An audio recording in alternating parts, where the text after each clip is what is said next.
बेमुदत चक्री उपोषणच्या अनुषंगाने एकत्र येऊन हक्कासाठी लढा देण्यासाठी सामाजिक कार्यकर्ते संतोष कुंभारसाहेब व त्याचबरोबर या ठिकाणी उपस्थित असले आमचे महाराज आणि गावातील ग्रामस्थ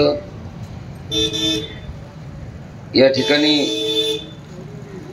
चक्री उपोषणच्या माध्यमातून जमलेले सर्व आपल्या हक्कासाठी न्यायासाठी वेगवेगळ्या माध्यमातून वेगवेगळ्या पद्धतीनं या ठिकाणी उपोषण असेल आंदोलन असतील ह्या भागामध्ये सातत्यपूर्वक होतात.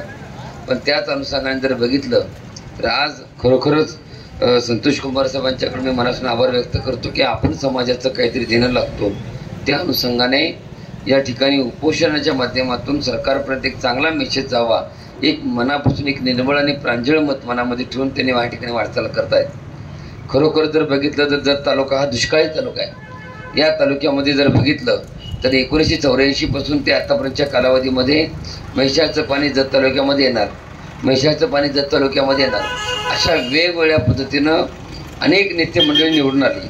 पण 2025 झालं तरी देखील अजून ह्या भागामध्ये म्हैसाळचं पाणी याला नाव काही काढत नाही. पण अशा परिस्थितीमध्ये संख हा तालुका व्हायला पाहिजे.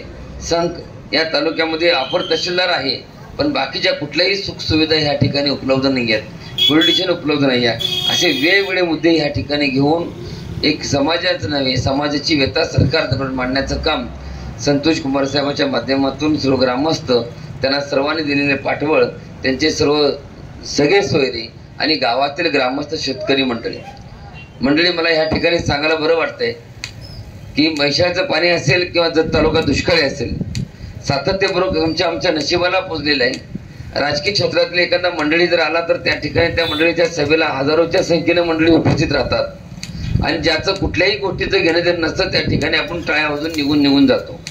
पण जर समाजाचं आपण काहीतरी देणं लागतो हे जर आमच्या मनामध्ये निर्माण असेल, आज जर बघितलं ह्या ठिकाणी उपोषण आहे, त्या उपोषणाला पाठिंबा देण्यासाठी श्री संत बागडेबाबा मानवमित्र संघटना श्री संत बागडेबाबा पाणी संघर्ष समितीच्या वतीनं आम्ही ह्या ठिकाणी बेमुदत चक्री उपोषणाला जाहीर पाठिंबा देण्यासाठी आम्ही ह्या ठिकाणी आलोय.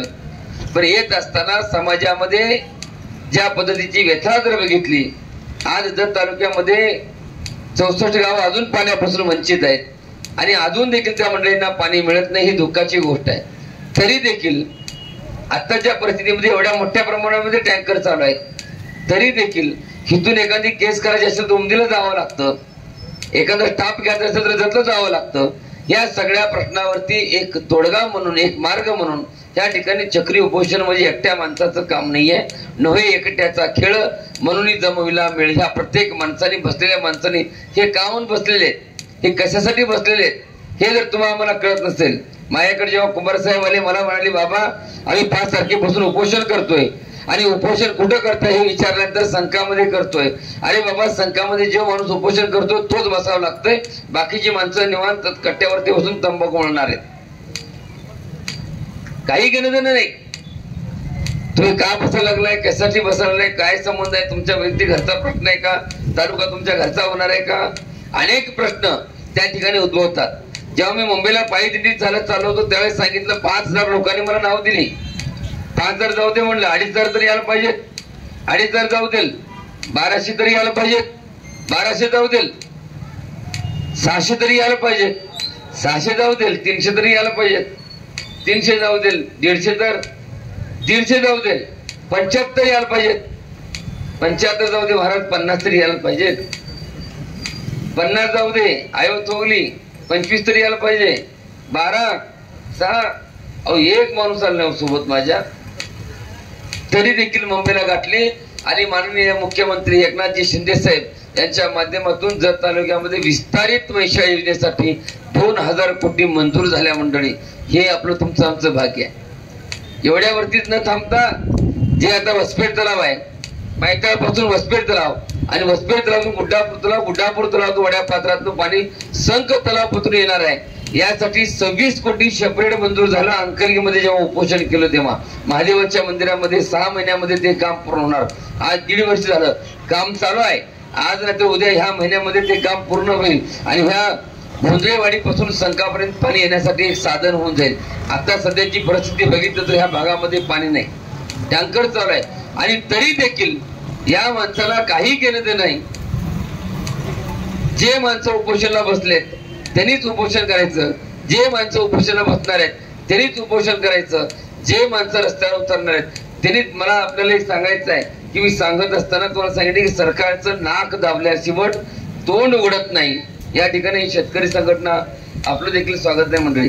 या कार्यक्रमामध्ये प्रत्येक घरातला एक एक माणूस, संघाची लोकसंख्या जर बघितली, तालुका मागतो आपण, ग्रामपंचायत मागत नाही.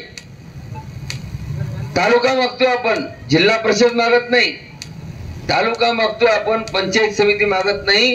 या तालुक्याच्या विविध प्रश्नासाठी स्वतंत्र तालुका व्हावा, एक माफक अपेक्षा मनामध्ये ठेवून या ठिकाणी चक्री उपोषण चालू आहे. या उपोषणासाठी तुम्ही सर्वांनी मोठ्या संख्येने सहभाग दाखवणं गरजेचं आहे. एकट्या माणसाने या ठिकाणी आंदोलन करायचं, एकट्या माणसाने बोलायचं, जो माणूस समोर आहे त्यानेच तोंड द्यायचं. जर असं जर होत असेल तर आपण आयुष्यभर जरी बसलो तर आपला तालुका होणार नाही आणि या सगळ्या गोष्टीपासून आपण वंचित राहणार. यासाठी संघटित होणं गरजेचं आहे आणि संघर्ष करणं गरजेचं आहे. माझी तुम्हा सर्वांना विनंती आहे, तालुक्याच्या वेगवेगळ्या माध्यमातून वेगवेगळ्या अँगलने ज्या पद्धतीने आपण रस्त्यावर उतरतो, वेगवेगळ्या पद्धतीनं माझी कुंभार साहेबांना विनंती आहे, आपण उद्याला रस्ता रोको करा, रस्ता रोकोचं पत्र द्या. आज तुमचं कोणी प्रशासक विचार करत नाहीये. आज तीन दिवस झाले, 3 दिवसामध्ये चक्री उपोषणामध्ये जर सरकार विचार करत नसेल तर उद्या सकाळी पोलीस डिपार्टमेंटला पत्र द्या आणि आम्ही रस्ता रोको करतो ही पहिली भूमिका ठेवा. एवढ्यावरती जर नाही थांबलं तर अर्धनग्न अवस्थेमध्ये गावामध्ये भीक मागून आंदोलन करा. एवढ्यावरती नाही थांबलं तर थाळी नाहट करा. एक वेगवेगळ्या पद्धतीचं आंदोलन सरकारचं लक्ष वेधण्यासाठी आपण करणं गरजेचं आहे. यासाठी आपल्याला समाजामधून सगळ्या घटकातून, तुमच्या एकट्याचा प्रश्न नाही, गुटापूर आहे, असंगी आहे, गोंधळेवाडी आहे, संक आहे, करजगी आहे, जालन्याळ आहे, बोरगी आहे, मरबगी आहे, अंकलगी आहे, दरी मिरची आहे, दरी कुनूर आहे, या ठिकाणी जालन्याळ आहे, पांढरेवाडी, पांडवझरी या भागातील मंडळी, तिकुंडी आहे, कोणतेही उपलब्ध आहे. या सगळ्या मंडळीचा हा सगळ्यांचा प्रश्न आहे, जेणेकरून तालुक्यामध्ये अशा पद्धतीची भूमिका मांडणारी देखील मंडळी या तालुक्यामध्ये आहेत. पण हे कधी शक्य होणार आहे? आपण कोपऱ्यावरती बसल्यानंतर होत नाही, आपण एका साईडला दुकानामध्ये बसल्यानंतर होणार नाही. त्यासाठी तुम्हाला रस्त्यावरच उतरावं लागेल. गेल्या महिन्यामध्ये मुख्यमंत्री युवा कार्य प्रशिक्षणाची विद्यार्थ्यांचा मेळावा होता. 1,34,000 विद्यार्थ्यांना काम दिलं सरकारने, लाडका भाऊ म्हणून. 6 महिने काम केल्यानंतर 6 महिन्यांना बाहेर काढलं आणि त्यासाठी आम्ही सांगलीत, देहूतून मुंबईला पायी दिंडी काढली आणि वाटेमध्ये गेल्यानंतर 5 महिन्याची मुदतवाढ सरकारने दिली. त्यासाठी आम्हाला रस्त्यावर उतरावं लागलं. मग आपण कधी रस्त्यावर उतरणार? सकाळपासून एकटाच माणूस या ठिकाणी उपोषणामध्ये बसतोय, सरकारला मेसेज जात असतोय, त्यांच्या डिपार्टमेंटच्या माध्यमातून मेसेज जात असतोय की ह्या आंदोलनामध्ये किती तीव्रता आहे, या आंदोलनामध्ये किती मंडळी आहेत, या आंदोलनामध्ये किती लोकांचं सक्रिय आहे आणि या आंदोलनामध्ये लोकांना किती अपेक्षा आहे की जेणेकरून आपली व्यथा मांडण्यासाठी हे लोक अगदी अकरा वेगळं करत आहेत. गेल्या वेळी जेव्हा मुंबईला जेव्हा आपल्याला पाणी पाहिजे होतं, जेव्हा महाराष्ट्रामध्ये बेकू बेकू नीरा बेकू बेकू बेकू नीरा बेकू म्हणत कर्नाटकामध्ये जेव्हा झेंडे हातामध्ये घेतले तेव्हा 2,000 कोटी आणि आम्ही मुंबईला पायी जात असताना त्या सगळ्या गोष्टी प्रत्येक गाव बंद होऊन पाठिंबा दिला. तशा पद्धतीची भूमिका आपल्या संघ गावामध्ये निर्माण झाली पाहिजे. मला आता सध्या बघितल्यानंतर असं वाटतंय का तिथं स्टेजवर बसलेल्या सगळ्या मंडळींच्याकडे बघितल्यानंतर वाटते एवढ्याच लोकांना तालुका पाहिजे. हे वैयक्तिक यांच्या घरामध्ये कपाटामध्ये नेऊन ठेवणार आहेत, रोज सकाळ संध्याकाळ 2 टाइम आरती करणार आहेत असं वाटतंय. हा प्रश्न किती लोकांचा आहे? जर तालुक्यामधल्या विविध प्रश्नातील जे सर्वसामान्य माणसं आहेत त्या प्रत्येक माणसाला हक्क न्याय भेटावा, त्या माणसाच्या हितासाठी म्हणून तालुक्यामध्ये विविध प्रश्न तालुक्यामध्ये संत मध्ये उपलब्ध व्हावे. इथून 40 किलोमीटर अंतरावरती जतला जाऊन आपली व्यथा मांडण्यासाठी त्या ठिकाणी थांबावं लागतं. जर ह्या ठिकाणी जत तालुक्यामध्ये जर वेगवेगळ्या माध्यमातून जर तहसीलदार ऑफिस या ठिकाणी असेल, आपण तहसील या ठिकाणी असेल तर मला सांगा ह्या ठिकाणी बाकीच्या सुविधा का उपलब्ध होत नाहीत? यासाठी देखील प्रशासकाच्या माध्यमातून, सरकारच्या माध्यमातून हा जाब तुम्ही आम्ही सरकारला विचारला पाहिजे. पण ते एकट्या कुंभाराने विचारून नाही, तर एखादा माणूस मोरक्या व्हावा लागतो, तसा तो कुमारसाहेब मोरक्या झालेले आहेत. आपण सर्वांनी त्यांना बळ देणं गरजेचं आहे. आपण एकटे बसलेत बसू द्या, सकाळपासून संध्याकाळपासून नव्हे, तर माझी आपल्याला सर्वांना विनंती आहे, आपण सगळ्यांनी मोठ्या संख्येनं याच्यामध्ये वेगवेगळ्या माध्यमातून वेगवेगळ्या आंदोलनासाठी जेवढ्या मोठ्या संख्येनं सक्रिय होता येईल तेवढ्याच पद्धतीनं आपण प्रत्येक जण कामामध्ये जर मग्न असाल तर आयुष्यामध्ये आपण कुठलाही जन्माहुनी हेला आणि पाणी वाहता वाहता मेला. रेडा जन्माल्यानंतर जसा पाणी वाहून मरतो तसं आपण मरून जाणार आहोत. आपण समाजाचं काहीतरी देण्याला लागतो. या पद्धतीची भावनिक मनामध्ये साथ घालून आपण प्रत्येक माणसाने जनजागृती करून या ठिकाणी जे आंदोलन चालू आहे, चक्री आंदोलन चालू आहे, या आंदोलनामध्ये सर्वांनी सहभाग नोंदवून एक मोठ्या प्रमाणाचा उठावा कसा करता येईल यासाठी प्रयत्न करणं गरजेचं आहे. आम्ही देखील श्री संत बागडेबाबा मानवंत संघटनेच्या वतीनं जाहीर पाठिंबा देतोय. पण आता जर ह्या 2 दिवसामध्ये, आता 3रा दिवस आहे, उद्यापासून जर प्रशासकाच्या माध्यमातून ठोस निर्णय किंवा ठोस या ठिकाणी आश्वासन प्राप्त जर नाही झालं तर मी 100% कुंभार साहेबांच्या बरोबर असेल, समाज आपल्या गावातील प्रत्येक व्यक्तीच्या सोबत असेल आणि त्यासाठी रस्त्यावर उतरून देखील माननीय कलेक्टर साहेब असतील, माननीय प्रांत साहेब असतील, त्यांना देखील वेगवेगळ्या माध्यमातून आपली व्यथा मांडण्यासाठी जर माणसामध्ये बदल पडत नसेल तर आपल्याच बदल पडून घ्यावं लागणार आहे. जर समजा समाजामध्ये बदल होत नसेल, मला मोठा प्रश्न पडतोय, आपल्या संघाची लोकसंख्या जर बघितली तर जेवढी स्टेजवरती बसले तेवढीच आहे असं वाटते मला सध्या. आपल्यालाच गरज आहे असं वाटतं. प्रत्येक घरातल्या माणसाने गावामध्ये दौंडी दिलेली आहे. प्रत्येक माणसाच्या घरातल्या एक माणसं आपण ज्या ठिकाणी एखाद्या लग्नाचं कार्य करण्यासाठी ज्या पद्धतीने जातो, तसा जत तालुका जसा आहे तसा संघ तालुका व्हावा ही माफक अपेक्षा मनामध्ये ठेवून तुम्ही आम्ही रस्त्यावर उतरणं गरजेचं आहे. वेगवेगळ्या माध्यमातून प्रत्येक महिन्यामध्ये वेगवेगळ्या संघटनेच्या माध्यमातून आंदोलन झाले पाहिजेत. ह्या प्रत्येक माणसांची मागणी ही रास्त मागणी आहे. आज जर बघितलं तर म्हैसाळ विस्तारित योजना ही पूर्ण व्हायला वर्ष लागेल, 1.5 वर्ष लागेल, 2 वर्ष लागेल, होणार आहे. म्हणून जर आपण बसलो तर ते 4 वर्ष लागेल.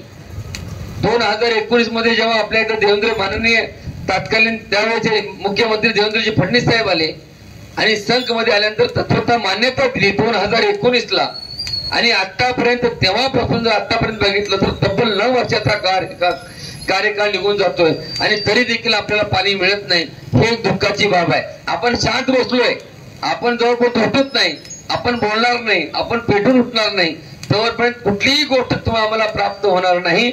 यासाठी वारंवार आपल्याला रस्त्यावर उतरणं गरजेचं आहे. ज्या भागामध्ये जर बघितलं जत तालुका दुष्काळी तालुका आहे, 64 गाव पाण्यापासून वंचित आहेत, पण आता देखील जत तालुक्यामध्ये म्हैसाळचं पाणी 1984 पासून जेव्हा म्हैसाळच्या पाण्याचा उगम झाला 1984 पासून ते 2019 पर्यंत म्हैसाळचं पाणी जत तालुक्यामध्ये येणार, ह्याच गोष्टीवरती सगळ्या गोष्टी चालल्या होत्या. पण जेव्हा मुंबईला चालत गेल्यानंतर एक पत्र प्राप्त झालं आणि त्या पत्रामध्ये सांगितलं की तुम्हाला देण्यासाठी 64 गावाला पाणी शिल्लक नाही. त्यानंतर माननीय श्री जयंत पाटील साहेबांच्या माध्यमातून 6 टीएमसी पाणी वाढीव भेटलं आणि म्हणून आता ज्या भागामध्ये ज्या भागामध्ये पाणी मागतात त्या भागामध्ये जे कॅनलच्या माध्यमातून पाणी चालले ते पाणी देखील आपल्याला मिळू शकते. पण त्यावर देखील प्रयत्न करणं गरजेचं आहे. विस्तारित म्हैसाळ योजनेच्या माध्यमातून तर पाणी मिळणारच आहे, पण आता जे आहे ते पाणी आपल्याला जर पाहिजे असेल तर त्यासाठी तुम्हाला रस्त्यावर उतरणं गरजेचं आहे. तालुक्यामध्ये हे जर बघितलं तर 24 वेगवेगळ्या मागण्या ह्या ठिकाणी संघ तालुका जाहीर करण्याबाबत आहे. संघ येथील रजिस्टर ऑफिस कार्यालय नाही आहे. चांगली मागणी आहेत.